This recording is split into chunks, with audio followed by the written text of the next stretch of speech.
परमेश्वर की बुलाहट के योग्य चाल चलें। परमेश्वर मनुष्य को क्यों बुलाते हैं? इसलिए बुलाते हैं कि हम परमेश्वर के चरित्र को और उनके प्रेम को जानें और परमेश्वर के साथ संगति में जाएं और परमेश्वर से संपूर्ण मन और हृदय और बुद्धि और शक्ति से प्रेम करें और उनकी आज्ञा को मानें और उनका भय करें और परमेश्वर के बने हुए लोगों से प्रेम करें और उन लोगों की सेवा भी करें। मैं एक कॉन्फ्रेंस में था तो एक प्रचारक ने ये चुनौती का प्रश्न किया था कि मिशनरी होने के नाते आपको क्या पूछना चाहिए। उन्होंने कहा कि ये नहीं कि मैंने कितनी सेवा की है, कितनी सेवा के अकम्प्लिशमेंट किया है, वो नहीं। उन्होंने ये कहा कि मैंने जीवन भर कितना प्रेम किया है, ये पूछना है। मुझे बहुत चुनौती मिली है। हम कभी कभी भूल जाते हैं, काम में फंस के, पैसों में फंस के, मिनिस्ट्री में भी फंस के और अपने उद्देश्य की पूर्ति के लिए अपने काम पर गर्व करते हुए और लोगों की बुराई को सुनना चाहते हुए हम भूल जाते हैं लोगों से प्रेम करना और परमेश्वर की आज्ञा को मानना।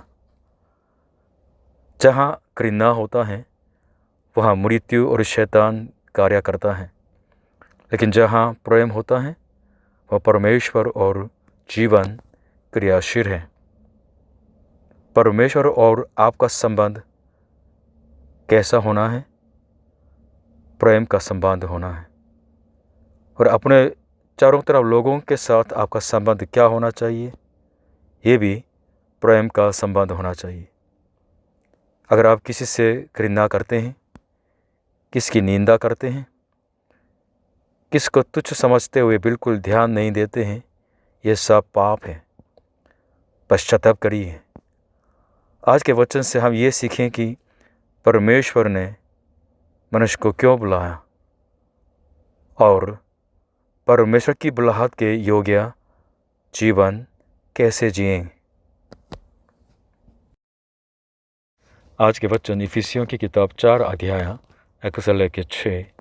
सो मैं जो प्रभु में बंधुआ हूँ तुमसे विनती करता हूँ कि जिस बुलाहट से तुम बुलाए गए थे उसके योग्य चाल चलो, अर्थात सारी दीनता और नम्रता सहित और धीरज धरकर प्रेम से एक दूसरे की सहाय लो और मेल के बंध में आत्मा की एकता रखने का यत्न करो।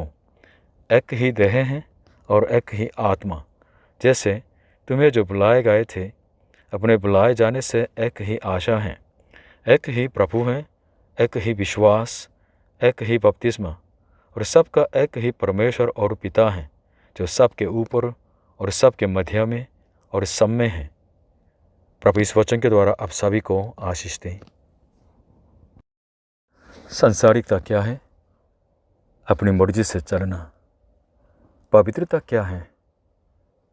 परमेश्वर की इच्छा से चलना। आज के वचन के अनुसार हम और गहराई से मनन करें। परमेश्वर आपको बुलाते हैं कि नंबर 1, परमेश्वर की बुलाहट के योग्य चाल चलें। आज के वचन पद 1 में लिखा है, सो मैं जो प्रभु में बंधुआ हूँ तुमसे विनती करता हूँ कि जिस बुलाहट से तुम बुलाए गए थे उसके योग्य चाल चलो। इफिसुस के कलीसिया लोग, चर्च के लोग तो पहले जीवन में तो परमेश्वर को, प्रभु यीशु को न जानते थे। ये लोग सांसारिक लोग थे, लेकिन परमेश्वर ने उनको मृत्यु और अपराध से बचा लिया है, शैतान के सामर्थ्य से बचा लिया है और परमेश्वर की प्रजा और संतान बना दी हैं। परमेश्वर की बुलाहट हमको आत्मिक पहचान देते हैं और नया पथ देते हैं और जीवन की विशेषता की दिशा दिखाते हैं। जैसे परमेश्वर ने अपनी प्रजा को इजिप्ट के दास्तव से बचा के कैनान देश में प्रवेश कराया है, उस समय परमेश्वर ने कहा था कि तुम मेरा भय मानो और मेरी आज्ञा का पालन करो। हाँ, परमेश्वर अपने बुलाहट के अनुसार अपनी प्रजा को ये बोलते हैं कि जैसा मैं पवित्र हूँ तुम भी पवित्र बनो। नया नियम के दूसरी जगहों में पहले पतरस 2 अध्याय 9 और 11 पद में इस तरह लिखा है कि पर तुम एक चुना हुआ वंश और राज पदधारी याजकों का समाज और पवित्र लोग और परमेश्वर की निज प्रजा हो, इसलिए कि जिसने तुम्हें अंधकार में से अपनी अद्भुत ज्योति में बुलाया है उसके गुण प्रकट करो। हे प्रियो, मैं तुमसे विनती करता हूँ कि तुम अपने आप को परदेशी और यात्री जानकर उस संसारिक अभिलाषाओं से जो आत्मा से युद्ध करती हैं बचे रहो। जब परमेश्वर हमको बुलाते हैं तो हमें विशेष बुलाहट के अनुसार जीवन जीने को तो बताते हैं। परमेश्वर सब कुछ विशेष उद्देश्य के साथ बनाते हैं। जब परमेश्वर हमको बुलाते हैं तो उस बुलाहट में विशेष उद्देश्य भी हैं, इसकी याद कीजिएगा। इसलिए परमेश्वर की बुलाहट के अनुसार जीवन जीना, उनके उद्देश्य के अनुसार जीवन जीना सचमुच में बचे हुए परमेश्वर की प्रजा के जीवन का तरीका होता है। परमेश्वर आपको बुलाते हैं और आपको बचाते हैं। क्यों? ताकि आप उनकी आवाज़ को सुन के उनकी इच्छा पर चलें। ये ही आपके जीवन के सर्वोत्तम उद्देश्य हैं और आपके ज़िंदगी के सबसे बड़ी आशीष हैं और सबसे बड़ा सुख का कारण है। जब मनुष्य परमेश्वर की इस इच्छा को, उनके उद्देश्य को भूल जाते हैं, तो उनके उद्देश्य को इनकार करते हैं, तो गड़बड़ी आ जाती है जीवन में और भटकना शुरू होता है और मृत्यु आती है और न्याय हो जाता है। क्यों आदम और उनके संतान के जीवन में मृत्यु और श्राप क्रियाशील है? क्योंकि मनुष्य की सृष्टि का कारण भूल गया है। लेकिन जब हम प्रभु ईश्वर विश्वास करते हैं तो परमेश्वर हमें अंधकार से ज्योति में, मृत्यु से जीवन में और सनातन शांति के लिए बुलाते हैं और शैतान के साम्राज्य से हमें बचा के परमेश्वर के राज्य में प्रवेश कराते हैं। इसलिए जो लोग प्रभु ईश्वर विश्वास करते हैं तो परमेश्वर के संतान बन के विशेष पहचान के साथ और उस पहचान के अनुसार जीवन जीने लगते हैं। हम परमेश्वर की जो बुलाहट के अनुसार जीवन क्या होता है वो आगे बताते हैं। अर्थात से शुरू होते हैं। पद 2 और 3 देखें। परमेश्वर आपको क्यों बुलाते हैं? इसलिए कि लोगों के साथ दीनता और नम्रता और धीरज और प्रेम और मेल और आत्मा की एकता का संबंध बनाएं। ये आज के वचन में इस तरह लिखा है, अर्थात सारी दीनता और नम्रता सहित और धीरज धार कर प्रेम से एक दूसरे के सहा लो और मेल के बांध में आत्मा की एकता रखने का यत्न करो। जो प्रभु ईश्वर पर विश्वास करते हैं उस समुदाय को चर्च बोलते हैं। चर्च के संबंध में चर्रो होना है ये गुण। इस तरह लोगों के साथ संबंध बना के रखना और इस तरह जीना हमारी बुलाहट के अनुसार जीवन है। क्रिश्चियन फेथ, मसीहत के जो विश्वास के जीवन है वो नहीं कि बिल्कुल अकेला हो के पहाड़ में जाके ईश्वर को ढूंढना या तपस्या करना, वो नहीं है। क्रिश्चियन फेथ, मसीहत का जो संबंध है सचमुच में एक दूसरे का संबंध है। लोगों के साथ संबंध के बिना क्रिश्चियन फेथ को हम बता नहीं सकते हैं। इसका प्रेरणा क्या है? कारण यह है कि प्रभु यीशु का प्रेम जो हमें मिला है उस प्रेम की वजह से इस तरह हमें जीना है। पहले यूहन्ना 3:16 में लिखा है, हमने प्रेम इसी से जाना कि उसने हमारे लिए अपने प्राण दे दिए और हमें भी भाइयों के लिए प्राण देना चाहिए।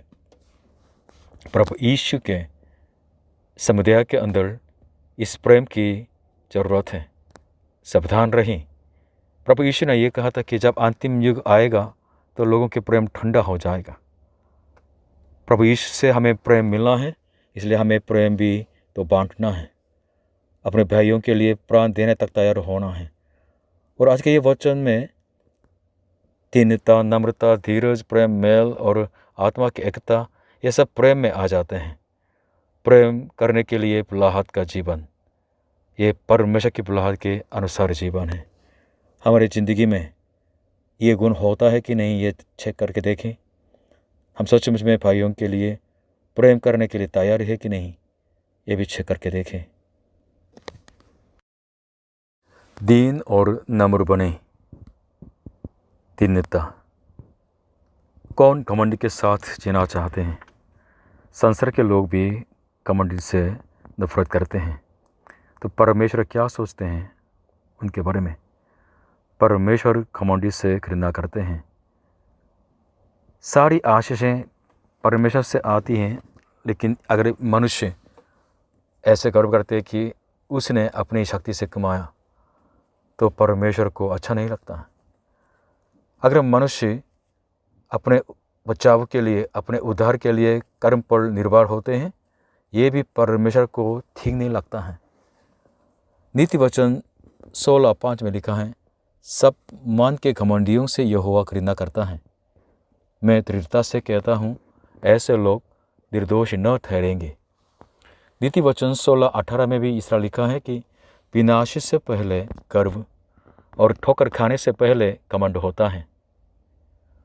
जो लिखा है याकूब 4:6 में इस तरह लिखा है कि परमेश्वर अभिमानियों से विरोध करता है, पर दीनों पर अनुग्रह करता है। नम्रता के बारे में मीकनेस या जेंटलिस कहते हैं। परमेश्वर को अपने अस्तित्व का स्रोत मान के दूसरे लोगों के प्रति कृपालु जीवन जीना, ये नम्रता है।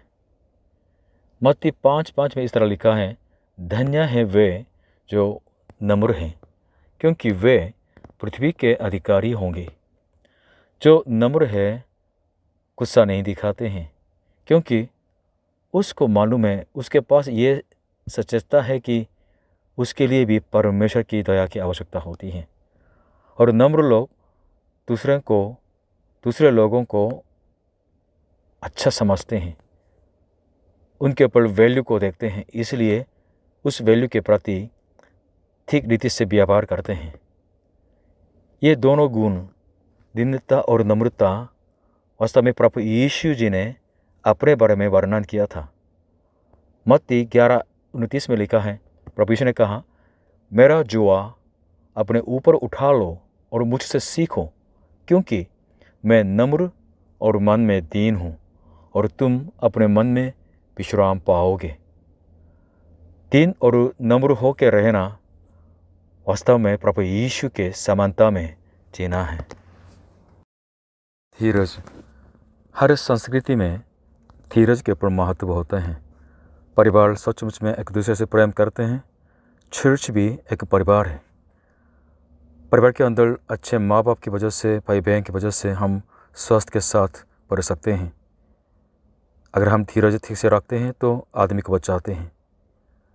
धीरज रखना परमेश्वर का प्रेम का गुण होता है। परमेश्वर भी हमारे प्रति धीरज रखते हैं, इसलिए हम नष्ट नहीं होते हैं। अगर हम किसी से प्रेम करते हैं तो ये प्रेम कैसे प्रकट होता है? धीरज के द्वारा। बाइबल के अंदर एक अध्याय है, 1 कुरिन्थियों 13 अध्याय, ये प्रेम का अध्याय है। सच में प्रेम के बारे में वर्णन करते हैं, लेकिन प्रेम के बारे में वर्णन करने के समय सबसे पहला शब्द आता है धीरज। प्रेम धीरजवंत है और कृपाल है। प्रेम डाहा नहीं करता, प्रेम अपनी बड़ाई नहीं करता और फूलता नहीं। इस तरह प्रेम के बारे में क्या बताऊं, आपको पता है, एरोटिक प्रेम भी है लड़के लड़की की, और या भाइयों के दोस्तों के प्रेम भी है, लेकिन परमेश्वर का प्रेम भी है, अनकंडीशनल लव, शर्त के बिना प्रेम होता है। प्रेम और धीरज रखना दोनों साथ साथ चलते हैं। धीरज रखना और प्रेम, ये सब परमेश्वर का गुण होता है। मेरे को हानि पहुंचाते हैं, फिर भी उनकी चिंता करते हुए, उनको आशीष करते हुए, सच में उनके प्रति कृपालु होना, ये प्रेम होता है। कुछ दिन पहले चाइना के अंदर एक आदमी ने अपने जो बीमार माताजी को जिंदा दफन कर दिया था। तो उसकी पत्नी ने दावत किया, इसलिए पूछ के 3 दिन के बाद पुलिस ने उस माताजी को बचा लिया है। वो जमीन के अंदर ये जिंदा थी, और हॉस्पिटल के अंदर कुछ समय के बाद होश में आ गई और सबसे पहले उस मम्मी ने चिंता की अपने उस बेटे के बारे में। कुछ महीने पहले तो कोरिया में भी ये बिल्कुल क्राइम हो गया था कि एक बेटा अपनी मम्मी को मार रहा था। मम्मी मरते मरते, खून बहाते बहाते अपने भागते हुए जो बेटे को ये बोली कि बेटा कपड़े बदल के भागो, नहीं तो पकड़े जाएगा। अगर मम्मी के प्यार भी इतना होता है तो परमेश्वर जो प्रेम है उनका प्यार कितना गहराई होगा। परमेश्वर ने पापियों से इतना प्रेम किया कि उसने अपने इकलौते को क्रूस पर चढ़ा दिया है। जिसने पाप के बारे में जाना भी नहीं, जिसने कभी पाप नहीं किया है, उस पवित्र बेटे को पापियों के लिए, हमारे लिए क्रूस पर चढ़ा दिया। अगर वो भेजता तो जरूर लोग उनको मार डालते, सब पता था, लेकिन फिर भी परमेश्वर ने हमसे प्रेम किया, इसलिए अपने बेटे को भेजा है। भजन संहिता 103:8 में लिखा है, यहोवा दयालु और अनुग्रहकारी है, विलम्ब से कोप करने वाला और अति करुणामय है। ये है हमारे परमेश्वर का गुण। चर्च के अंदर एक दूसरे के प्रति धीरज धर के इस तरह प्रेम करना सचमुच में नेचुरल बात होती है। परमेश्वर के संतान अपने पिता के गुणों को प्रकट करते हैं। मेल, क्या परमेश्वर के साथ आपका मेल मिलाप है कि नहीं? जब तक मेल मिलाप नहीं मिलता है तब तक जीवन में श्राप है। प्रभु यीशु मसीह के जन वे लोग हैं जिन्होंने परमेश्वर से मेल मिलाप पाया है। पापी थे, लेकिन प्रभु यीशु के लहू के द्वारा हमारा मेल मिलाप हो गया है। जो लोग प्रभु यीशु पर विश्वास करते हैं, इस मेल मिलाप के संदेश को बांटने का काम भी करते हैं। मत्ती 5:9 में इस तरह लिखा है, धन्य है वे जो मेल करवाने वाले हैं, क्योंकि वे परमेश्वर के पुत्र कहलाएंगे। परमेश्वर की प्रसन्नता इस बात में है कि वो अपने बेटे में अपनी सारी परिपूर्णता रखना चाहते हैं, और दूसरे अपने बेटे के क्रूस के ऊपर बहे हुए लहू के द्वारा मनुष्यों से मेल मिलाप करना चाहते हैं। इसलिए परमेश्वर के निकटता में आना चाहते हैं तो पहले मेल मिलाप पाना है। किसके द्वारा? प्रभु यीशु के, उनके लहू के द्वारा। अगर ये नहीं होता तो परमेश्वर से मुलाकात नहीं हो सकते हैं। दूसरा कुरिन्थियों 5:18-19 में इस तरह लिखा है कि और सब बातें परमेश्वर की ओर से हैं, जिसने मसीहा के द्वारा अपने साथ हमारा मेल मिलाप कर लिया और मेल मिलाप की सेवा हमें सौंप दी है।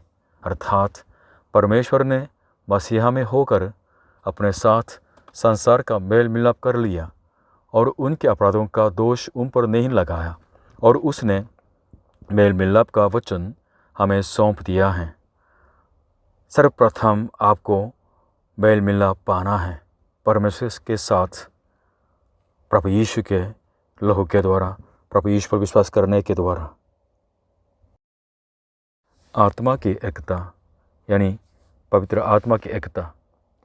यूहन्ना 14:16-17 प्रभु यीशु इस तरह बोलते हैं कि और मैं पिता से विनती करूँगा और वह तुम्हें एक और सहायक देगा कि वह सर्वदा तुम्हारे साथ रहे, अर्थात सत्य का आत्मा, जिसे संसार ग्रहण नहीं कर सकता, क्योंकि वह न उसे देखता है और न उसे जानता है। तुम उसे जानते हो क्योंकि वह तुम्हारे साथ रहता है और वह तुम में होगा। जो लोग प्रभु ईश्वर विश्वास करते हैं उनके अंदर पवित्र आत्मा वास करते हैं। इसलिए प्रभु यीशु के चेले एक मात्र पवित्र आत्मा के द्वारा एकत्रित हो जाते हैं। हमें एक नहीं बनना है, एक बनने के लिए कोशिश नहीं करना है।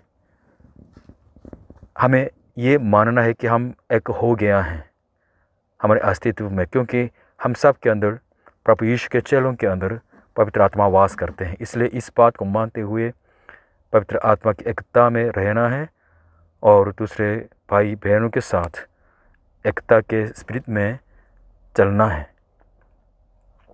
ये पवित्र आत्मा की एकता वास्तव में सारी जाति को और सारे देशों को और सारे लोगों को तो एकत्रित करते हैं।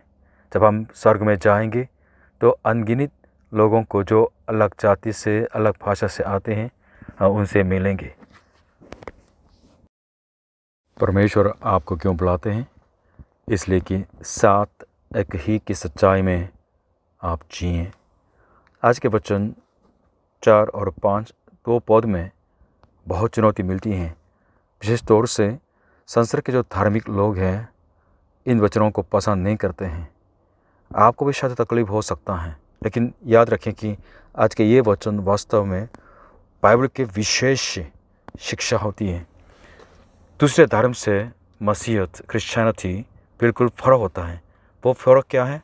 आप इस वचन को पढ़ के समझ सकते हैं। यहाँ साथ एक ही का शब्द 7 बार आ जाता है। एक ही देह, एक ही आत्मा, एक ही आशा, एक ही प्रभु, एक ही विश्वास, एक ही बपतिस्मा और एक ही परमेश्वर और पिता। मतलब क्या है? प्रभु यीशु ही पर विश्वास करने से आप मसीह के देह में आ सकते हैं। और दूसरा, प्रभु यीशु ही पर विश्वास करने से पवित्र आत्मा आपके अंदर आएंगे। प्रभु यीशु ही पर विश्वास करने से आपको एक ही आशा, अनंत जीवन की आशा मिल जाएगी। और एक ही प्रभु मतलब प्रभु यीशु ही प्रभु है, दूसरा नहीं। और एक ही विश्वास, विश्वास का मतलब है प्रभु यीशु ही पर विश्वास करना। बाइबल कहते हैं कि दूसरा नाम नहीं दिया गया है। और एक ही बपतिस्मा, प्रभु यीशु पर विश्वास करने से पवित्र आत्मा अंदर आके वास करते हैं, आपको पवित्र मंदिर बना देते हैं। और एक ही परमेश्वर और पिता, प्रभु यीशु पर विश्वास करने से ही आप एक ही परमेश्वर और पिता के पास जा सकते हैं। दूसरा रास्ता नहीं दिया गया है। एक ही देह, प्रभु यीशु पर विश्वास करने से आप मसीह के देह में आ सकते हैं।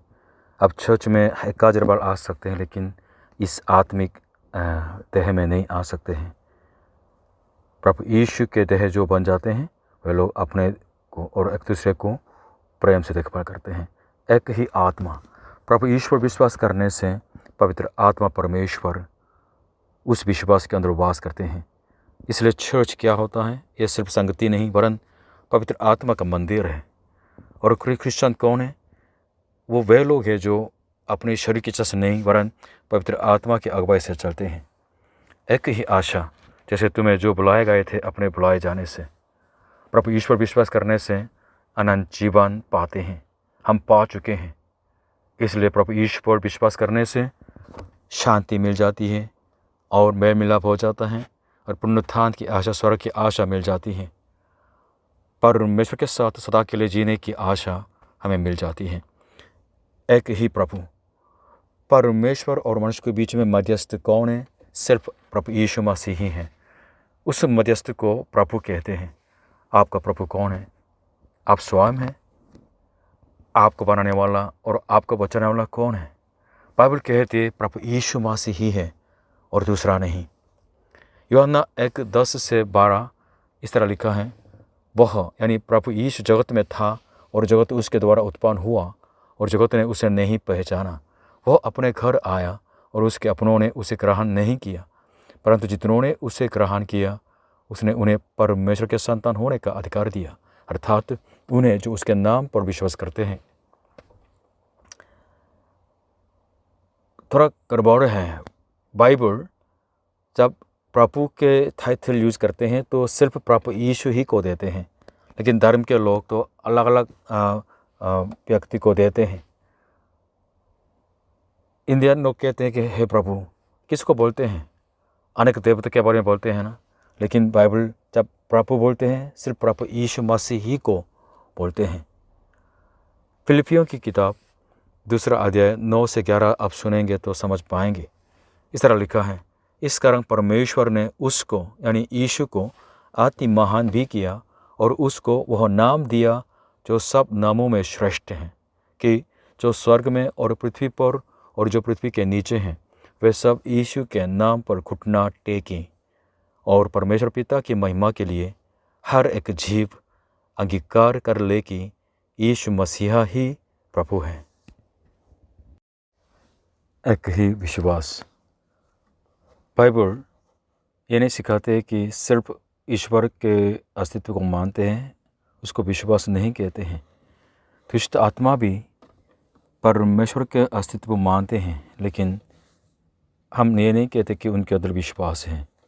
इसलिए कोई भी धर्म को चुन लो और कोई भी ईश्वर को चुन लो, तब ये सब मानते हैं, लेकिन बाइबल ये नहीं कहते कि ये विश्वास है। और प्रभु यीशु को दूसरे देवताओं के बीच में से एक के रूप में मानना भी विश्वास के रूप में नहीं मानते हैं। बाइबल किसको विश्वास कहते हैं? इसको कि सच्चे अद्वैत परमेश्वर को और उसके भेजे हुए प्रभु यीशु मसीह को जानना, इसको विश्वास कहते हैं। ये विश्वास वास्तव में हमें अनंत जीवन लाता है। यूहन्ना 17:3 में प्रभु यीशु ने कहा कि और अनंत जीवन यह है कि वे तुझ अद्वैत सच्चे परमेश्वर को और यीशु मसीह को जिसे तूने भेजा है जाने। ये विश्वास के रास्ता वास्तव में परमेश्वर ने निश्चित किया है, और इस रास्ता से, इस विश्वास से हम परमेश्वर को प्रसन्न कर सकते हैं। प्रभु यीशु ही को मार्ग, सत्य और जीवन मानना ये विश्वास है। इसलिए यूहन्ना 14:6 में लिखा है, यीशु ने उससे कहा, मार्ग और सच्चाई और जीवन मैं ही हूँ, बिना मेरे द्वारा कोई पिता के पास नहीं पहुँच सकता। प्रभु यीशु ही पर विश्वास करना, इसको परमेश्वर ने विश्वास बोला। इसलिए इसी विश्वास से ही हम परमेश्वर को खुश कर सकते हैं, और इसी विश्वास से ही हम उद्धार पा सकते हैं। एक ही बपतिस्मा। कैसे पापी परमेश्वर के राज्य में प्रवेश कर सकते हैं? कोई अपनी इच्छा से, शक्ति से, उपासना से नहीं, सिर्फ पवित्र आत्मा के द्वारा, पवित्र आत्मा के द्वारा नया जीवन पाने से। इसलिए पवित्र आत्मा के बपतिस्मा लेने का मतलब है कि पवित्र आत्मा अंदर आके कार्य करते हैं, तो वो नया जीवन पाते हैं, नया तरीके से जन्म पाते हैं, नया जन्म पाते हैं। पवित्र आत्मा आएंगे, मेरा पुराना मनुष्य मर जाएंगे और मेरे अंदर नया जीवन आ जाएगा। और ये पवित्र आत्मा परमेश्वर विश्वास के अंदर सदा के लिए रहते हैं, और उनके जीवन पवित्र आत्मा के अनुसार चलने वाला जीवन होने लगता है। पहले कुरिन्थियों 12:13 में लिखा है, क्योंकि हम सब ने, क्या यहूदी हो, क्या यूनानी, क्या दास, क्या स्वतंत्र, एक ही आत्मा के द्वारा एक देह होने के लिए बपतिस्मा लिया, और हम सबको एक ही आत्मा पिलाया गया। अदृश्य हैं, लेकिन पवित्र आत्मा परमेश्वर सच्चा है, और जिनको पवित्र आत्मा परमेश्वर आते हैं, वास करते हैं, तो ये उनके आत्मिक पहचान बन जाते हैं। आत्मिक अस्तित्व स्वर्गदूत हो, दुष्ट आत्माएँ हो, जानते हैं प्रभु यीशु के जनों के अंदर पवित्र आत्मा वास करते हैं। उनके उद्धार को कंफर्म कर दिया, पक्का कर दिया है, और सदा के लिए परमेश्वर की रक्षा उनके साथ हैं, और अंतिम दिन उनके अंदर पुनरुत्थान के देह पहनाया जाएगा। एक ही परमेश्वर और पिता सबका, जो सबके ऊपर और सबके मध्य में और सब में है। जीवित परमेश्वर जो मनुष्यों के अस्तित्व का स्रोत है, उनका दर्शन पाना हमारी ज़िंदगी का मकसद है। ज़रूर हमें पिता के पास लौटना है, लेकिन कैसे लौटेंगे? आपके कर्म से, आपके ज्ञान से, आपके भक्ति से नहीं, आपके धर्म से भी नहीं, सिर्फ संबंध नया होने से। पापी मनुष्य को कैसे परमेश्वर का पुत्र बन सकता है? कैसे? प्रभु यीशु पर विश्वास करेंगे तो प्रभु यीशु आपको परमेश्वर का संतान बना देंगी। कौन पिता के घर में रह सकते हैं? उनके पुत्र है ना, उनके संतान है ना। इस तरह स्वर्ग राज्य में भी जो परमेश्वर का राज्य है, घर है, उसमें सिर्फ उनके संतान रहने पाएंगे। यूहन्ना 1:12 में लिखा है कि परंतु जितनों ने प्रभु यीशु को ग्रहण किया, प्रभु यीशु ने उन्हें परमेश्वर के संतान होने का अधिकार दिया, अर्थात उन्हें जो उसके नाम पर विश्वास रखते हैं। प्रभु यीशु पर विश्वास कीजिए और परमेश्वर के संतान बन जाइए। जो प्रभु यीशु पर विश्वास रखते हैं वे ही पिता के पास लौट सकते हैं। दूसरा रास्ता नहीं, दूसरा ईश्वर भी नहीं, सिर्फ एकमात्र पिता परमेश्वर हैं। यूहन्ना 14:6 में इसलिए प्रभु यीशु ने कहा कि यीशु ने उससे कहा, मार्ग और सच्चाई और जीवन मैं ही हूँ, बिना मेरे द्वारा कोई पिता के पास नहीं पहुँच सकता। परमेश्वर की बुलाहट के योग्य चाल चलें। पापी मनुष्य कैसे परमेश्वर की बुलाहट के योग्य चाल चल सकते हैं? सिर्फ प्रभु यीशु पर विश्वास करके पाप क्षमा पाने से, उनके प्रेम को जानने से। आज के वचन से स्पष्ट हो जाता है कि आप सचमुच में परमेश्वर की इच्छा पर उनकी बुलाहट के अनुसार चलना चाहते हैं तो प्रभु यीशु को जानिएगा, ग्रहण कीजिएगा, तो परमेश्वर का प्रेम आपके दिल में आएंगे और आप परमेश्वर से मेल मिलाप हो जाएंगे और पवित्र आत्मा आप पाएंगे। आप 3 नम्र बनना सीखेंगे और धीरज धर के जीवन जीना सीखेंगे। और न केवल व्यवहार के बारे में वरन विश्वास के सिद्धांत, परमेश्वर की बुलाहट के योग्य चाल चलने के लिए अटल आत्मिक सिद्धांत तो होना चाहिए। यह हमारा बेसिस है, आत्मिक जीवन के बेसिस होता है। क्या सिखाते हैं बाइबल? बाइबल ये सिखाते हैं कि एक ही परमेश्वर पिता है और परमेश्वर और मनुष्य के बीच में एक ही प्रभु है, प्रभु यीशु मसीह, दूसरा नहीं। और एक ही परमेश्वर पवित्र आत्मा है, वो विश्वास के अंदर वास करते हैं। एक ही विश्वास है, प्रभु यीशु ही पर विश्वास करना, इसको बाइबल विश्वास कहते हैं। एक ही बपतिस्मा, पवित्र आत्मा को पाना, और एक ही देह, आत्मिक देह, मसीह के देह बनना, और एक ही आशा, सदा के लिए अनंत जीवन पाने की आशा प्रभु यीशु में है। इन सारी आशीषें और इन सारे आत्मिक सिद्धांत किससे जुड़े हुए हैं? एकमात्र व्यक्ति प्रभु यीशु मसीह। प्रभु यीशु पर विश्वास करें, ये सारी आशीषें आपके जीवन में आएंगे। ये सारे परिवर्तन, ये चाल चलन, पवित्र चाल चलन आपके जीवन में आएंगे। आप सचमुच में परमेश्वर का दर्शन पाएंगे। प्रभु आपको आशीष दे, प्रभु यीशु मसीह के ऊपर विश्वास करने से। हालेलुया।